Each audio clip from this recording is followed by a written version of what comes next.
नमस्कार दोस्तों, स्वागत है आपका हिंदी नॉलेज शो में। तो दोस्तों, एक बड़ी न्यूज़ निकल कर आ रही है चीन से संबंधित। दरअसल चीन ने यहाँ पर किए हैं न्यूक्लियर टेस्ट। जी हाँ, पिछले एक साल के अंदर उन्होंने बहुत सारे न्यूक्लियर टेस्ट किए हैं और यह खबर कोई न्यूज़ एजेंसी या कोई ऐसे न वैसे मतलब कि एक तरीके से पोर्टल से नहीं आई है। ये अमेरिका के स्टेट डिपार्टमेंट ने ये खबर दी है कि उन्हें सैटेलाइट इमेज है उनके पास, इस तरह के सबूत है कि चीन ने यहाँ पर परमाणु एक संबंधी जो टेस्ट है वो कंडक्ट किए हैं। अब इसको लेकर भारत में जो विशेषज्ञ हैं वो बहुत खुश हैं, और मैं भी। आप कहेंगे क्यों, इससे तो हमें नुकसान होगा कि भाई चीन ने न्यूक्लियर टेस्ट किए हैं। तो इसे जानने के लिए आप वीडियो को देखते रहिए कि क्यों ये एक खुशी की बात है। भारत के पास एक बहुत ही तगड़ा मौका है यहाँ पर। जी हाँ दोस्तों, चलो दोस्तों वीडियो को हम शुरू कर लेते हैं। उससे पहले मेरी रिक्वेस्ट है, आप चैनल पर पहली बार आए हैं तो चैनल को सब्सक्राइब जरूर करिए, क्योंकि ऐसे ही बहुत सारे डिफेंस, फॉरेन पॉलिसी और फाइनेंस से संबंधित वीडियो के लिए मैं ऐसी वीडियो यहाँ पर पर डे 3 वीडियो लाता रहता हूँ। तो अमेरिका का स्टेट डिपार्टमेंट है, उसने एक बड़ा आरोप लगाया। आरोप क्या, उसने सबूत भी कुछ दिए हैं दुनिया के सामने सैटेलाइट इमेज के रूप में कि वहाँ पर हैवी एक्टिविटी हुई है। इस तरह की चीज़ें हुई हैं कि जो परमाणु साइट थी, जी हाँ, जो चीन में थी, उसके आसपास ऐसी गतिविधियां हुई हैं जिससे लगता है कि बहुत सारे परमाणु टेस्ट किए गए हैं पिछले एक साल के अंदर, जीरो यील्ड के अंदर। जीरो यील्ड मतलब कि ऐसे टेस्ट होते हैं उनमें सबूत जुटा पाना या पता कर पाना कि किसी देश ने न्यूक्लियर टेस्ट किए हैं काफ़ी मुश्किल काम होता है। तो इससे भारत को फ़ायदा क्यों कहा जा रहा है? हम तो मेन मुद्दे पर आते हैं कि भारत को फ़ायदा क्यों हो सकता है। दरअसल दोस्तों, ये भारत को एंट्री दिला सकता है एनएसजी यानी कि न्यूक्लियर सप्लायर ग्रुप में। आप जानते हैं कि चीन ही एकमात्र देश है जो भारत का विरोध करता है। भारत ने लगभग चीन के मतलब कि जो भी भारत जब अमेरिका भारत को शामिल करवा रहा था एनएसजी में, तो इसके भारत के और एक तरीके से चीन के बीच में आप जानते हैं इतना था नहीं, तो चीन ने कई सारे तर्क दिए थे। वैसे तो भारत की एंट्री रोक नहीं सकता था, तो भारत ने लगभग सारे तर्क काट दिए थे चीन के। जैसे कि एक तर्क उनका सबसे बड़ा ये था कि जब भारत और पाकिस्तान दोनों के पास परमाणु बम है तो फिर दोनों को इसमें शामिल किया जाए, भारत ही क्यों। तो भारत ने तर्क ये दिया था कि पाकिस्तान की एक तरीके से जो हिस्ट्री रही है परमाणु बम को लेकर वो सही नहीं है। जैसे कि उन्हें कहा जाता है कि उन्होंने नॉर्थ कोरिया को परमाणु बम दिया है, इसके अलावा ईरान के को भी कुछ सपोर्ट दिया था, लीबिया को भी एक तरीके से परमाणु बम बनवाने में उन्होंने मदद करने की उनकी बात पकड़ी गई थी। तो ये बात उनकी कट गई। अब उनके पास सिर्फ आखिरी हथियार क्या बचा था? NPT, non proliferation treaty. जी हाँ, ये जो मेन जो परमाणु हथियार रखने वाले 4-5 देश है उन्होंने ये साइन कर रखी है, भारत ने साइन नहीं कर रखी।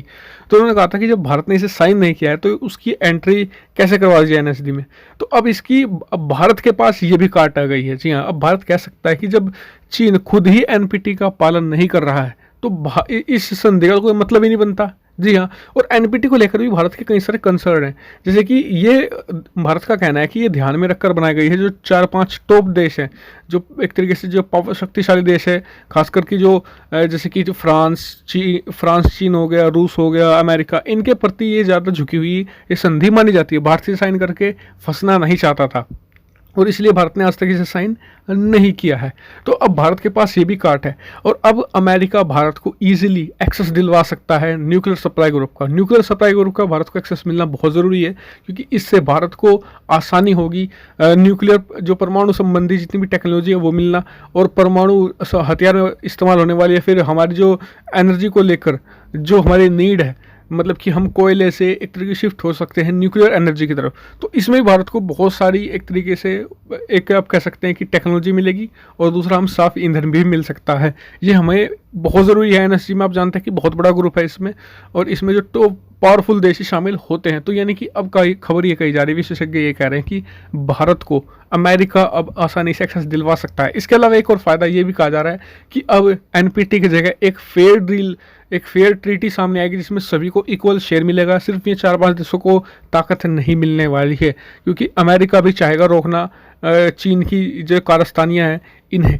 हर हाल में वो रोकना चाहेगा। तो एक नई डील लेकर आ सकता है अमेरिका चीन दोनों मिलकर, जिससे कि एक तरीके से ये आरोप भी जो चीन पर लगे हैं चीन इन्हें भी हटा देगा।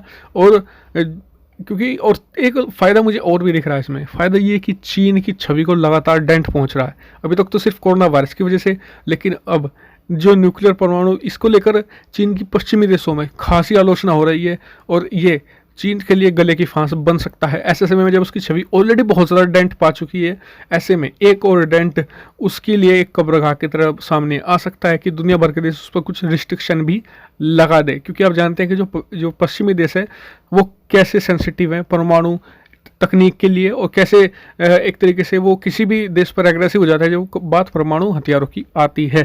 तो दोस्तों, आपको क्या लगता है, क्या ऐसे जो विशेषज्ञ तर्क दे रहे हैं सही है?